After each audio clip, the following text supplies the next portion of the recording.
indodelana nento indoda amanyala okugcina ke lawo nisibangela ubuphezulu nisibangela inkinga zokugcina nalomgodi oyosomizi yabo lo somizi qoqa isizwe sakho uphume nasona eSouth Africa. I just woke up and ngibona ivideo kaNgizwe. Imani ke okay but Ngizwe siyavuma sizohamba kodwa nginombuzo ophuthumayo.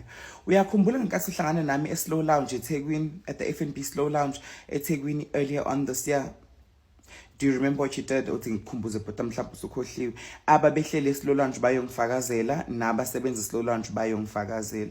Wena ngathi ngihleli at the business desk ngisebenza with my MacBook ngisebenza. I was finishing a document. You stood up about 5 times to try and get my attention.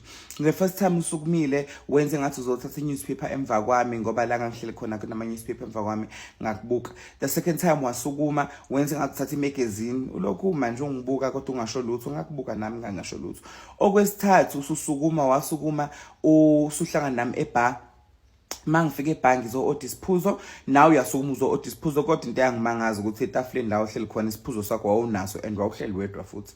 So okwesi-4 ke wasukuma futhi wenza kumina ebusiness desk wangidlula at this time waphinde wangidlula futhi wase wama wangibuka. I eventually ngakhipha my earphone ngakubuka because I thought khonto esilo ufuna ukisho wabingelela wathi sawubona hayi nami ngavuma ngabingelela ngaphinisela my earphone ngaqhubeka ngasebenza. Okwesi-5 wabona ngoba sengiqoqa ikhwama zami sengifaka ilaptop ekhwameni sengidonsa nani suitcase wasukuma weza kumina. Your exact words were how ngiyafisa kube ngilitholile ithuba lokukhuluma nawe. Hayi nami ngihleke ngithi hayi mhlawumbe nangelinye ilanga uthi hayi nangelinye ilanga impela nje uyokhuluma nami. Hayi nami ngihlekele ngisuke ngihambele. Ngangazi ukuthi kwakuyimpawu lezo zokuthi wena uyazonda ngoba nakho thina amagezi kukhona into esikwenza uyifile noma uzama ukupretenda engathi you didn't know you were talking to a man on that day. Ngangafake makeup and ngangashefile futhi netshebo nje ayikhona nje ivelele khona. Yebo ngangikhindile izinqa zibhekushuzela sibhekele. So wena wabona nini ukuthi amagezi are wrong? Wabona ngalolo suku lolo ngenkathi uzama ukuthola attention yami ungakwazi ngisho ukukhuluma nami noma mhlambe ubone manje. And yini le kwenze ukuthi ubone?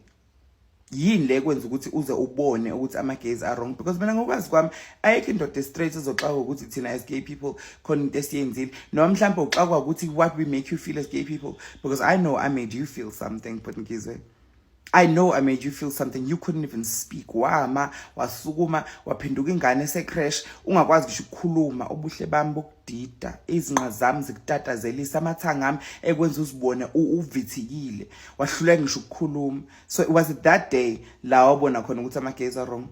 Cabanga ke ngalolo suku lolo kube lento wena othi asiyenze le ukuthi amagezi axoshwe ashawe kanjani kanjani. Should nawe ngabe washawa asenze ke ngathi wawungazi mhlawumbe uthi ukhuluma nomuntu wesilisa asipretende ngathi wawungazi. Uyabona ukuthi ngabe washaya into engekho.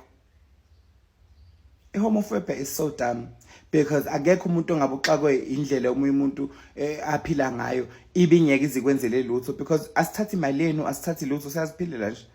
Kodwa ke mina bengicela ukusheshe ngiphendule ke bhodwa wami uphike futhi mawuthi uyaphika usheshe uphike bhodwa wami mawuthi uyaphika khona nababe khona eFNB Slow Lounge nabasebenzi base FNB Slow Lounge bezofika bavume bathi hayi sakhumbula impela ekwenza lokho Ngizwe tatazele ngathi tissue elenge bathroom yase rank.